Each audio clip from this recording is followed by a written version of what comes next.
سب سے پہلے میں یہاں پہ اپنی بات کا آغاز کروں گا کہ کل D G I S P R نے پریس کانفرنس کی بحیثیت leader of the opposition in the national assembly اور سیکرٹری جنرل پاکستان تحریک انصاف. اس پریس کانفرنس کو میں اور اپنی پارٹی کی طرف سے ریجیکٹ کرتے ہیں. یہ آپ کو 3-4 آرٹیکلز آئیں کہ میں نے آپ کو پڑھ کے سنائے تو یہ تصادم ہو رہا ہے ہمارے D G I S P R صاحب کے سٹیٹمنٹ کے ساتھ، جنہوں نے کہا ہے کہ ہم لوگ انارکسٹ کے ساتھ ٹاکس نہیں کر سکتے ہیں. بھائی جان، آپ کو اتھارٹی کس نے کی ہے کہ آپ ٹاکس کریں کسی کا ساتھ؟ آپ تو ٹول ہیں، اسٹیٹ کا ٹول ہے.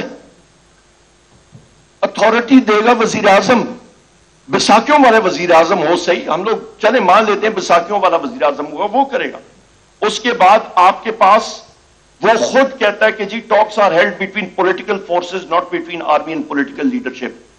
یہ اس چیز کی، یہ نہ میں کہہ رہا ہوں نہ آپ کہہ رہے ہیں، یہ اخباروں میں، یہ میڈیا میں ہے، یہ اس چیز کی علامت ہے کہ D G I S P R صاحب کے نیریٹو میں بائی پولر ڈس آرڈر ہے. وہ خود کنفیوزڈ ہے کہ ان کا نیریٹو کیا ہے، ان کے پاس کلیئرٹی نہیں ہے.